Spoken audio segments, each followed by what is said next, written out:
সাগরের বিশালতা চিরে সামনে এগিয়ে যাচ্ছে এক ভাসমান নগরী। দৈর্ঘ্যে প্রায় ১১০০ ফুট এবং উচ্চতায় ২০ তলা ভবনের সমান এই বিশাল কাঠামো ওজনেও প্রায় ১ লক্ষ টনের কাছাকাছি। এই অতিকায় যুদ্ধ জাহাজটির নাম ইউএসএস জেরাল্ড আর ফোর্ড, বিশ্বের সবচেয়ে আধুনিক এবং বৃহত্তম এয়ারক্রাফট ক্যারিয়ার। যুক্তরাষ্ট্রের এই সুপার ক্যারিয়ারটিকে অনেকে বলেন সাগরের চলন্ত দুর্গ।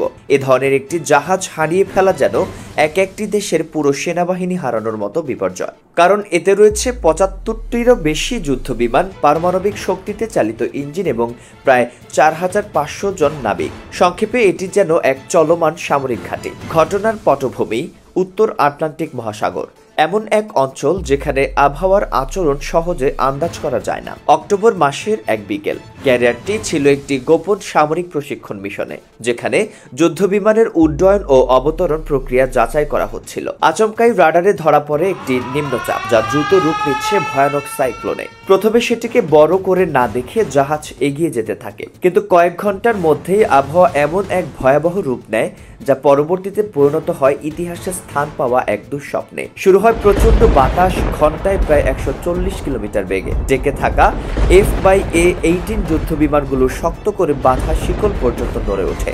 ক্যাপ্টেন তখনও ভাবছিলেন ব্যাপারটি সামাল দেওয়া যাবে, কিন্তু এটাই ছিল সবচেয়ে বড় ভুল। রাত নামতেই শুরু হয় প্রকৃতির তাণ্ডব। আকাশ জুড়ে বিদ্যুৎ চমক আর বজ্রপাত। মনে হচ্ছিল আকাশই যেন যুদ্ধ ঘোষণা করেছে। বজ্রপাতের প্রচন্ডতা ক্যারিয়ারের ইস্পাতের গায়ে আছড়ে পড়ছিল বারবার। চারপাশে কুয়াশার মতো সাদা ধোঁয়া, যা ছিল আসলে সাগরের বাষ্প।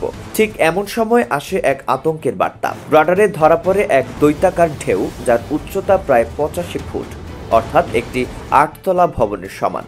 ঢেউটির গতি এত বেশি ছিল যে রাডারে স্পষ্টভাবে ধরা পড়ছিল না। মুহূর্তেই ক্যারিয়ারের সমস্ত অ্যালার্ম বেজে উঠে। ক্যাপ্টেন ঘোষণা দেন সবাই যেন নিজ নিজ অবস্থানে প্রস্তুতি নেয়। পুরো জাহাজ জুড়ে ছড়িয়ে পড়ে টান টান উত্তেজনা। তারপর যা ঘটল তা যেন পৃথিবীর শেষ দিনের অনুশীলনের মতো। বিশাল ঢেউটি ক্যারিয়ারের উপরে সজোরে আছড়ে পড়ে। রানওয়ের শেষ প্রান্তে থাকা দুটি যুদ্ধবিমান ছিটকে সোজা গিয়ে পড়ে সাগরে। জাহাজের সামনের অংশ প্রায় ২০ ডিগ্রি কোণে কাত হয়ে যায়। যুদ্ধজাহাজের ইতিহাসে এমন ঘটনা বিরল। ভেতরের অনেক ক্রু আহত হন। বাহ্যিক যোগাযোগ সম্পূর্ণভাবে বিচ্ছিন্ন হয়ে পড়ে। না কোনো রেডিও, না স্যাটেলাইট। কিন্তু সমস্যা তখনও শেষ হয়নি। ঠিক ৭ মিনিট পর আসে দ্বিতীয় ঢেউ, আগেরটির চেয়েও ভয়ানক। এই ঢেউটি মাঝ বরাবর জাহাজে আঘাত হানে এবং পেছনের অংশ কিছুক্ষণের জন্য সম্পূর্ণভাবে জলে ডুবে যায়। জল উঠে আসে কমান্ড রুম পর্যন্ত।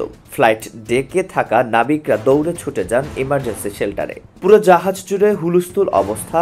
কেউ আহত, কেউ প্রাণ বাঁচানোর তাড়ায় ছুটছেন। এমন সময় সবচেয়ে কার্যকর ভূমিকা রাখে ড্যামেজ কন্ট্রোল AI সিস্টেম। এটি স্বয়ংক্রিয়ভাবে বিশ্লেষণ করে দেখে কোথায় পানি ঢুকছে, কোথাও আগুন লাগছে কিনা তা শনাক্ত করে নিজে থেকেই সেগুলো সিল করে ফেলে। এই AI সিস্টেমই শেষ পর্যন্ত জাহাজকে ধ্বংসের হাত থেকে বাঁচায়। প্রায় ৪৫ মিনিট পর ধীরে ধীরে ঝড়ের তীব্রতা কমে আসে। সিগন্যাল ফিরে আসে। স্যাটেলাইট লিঙ্ক পুনরায় সক্রিয় হয়।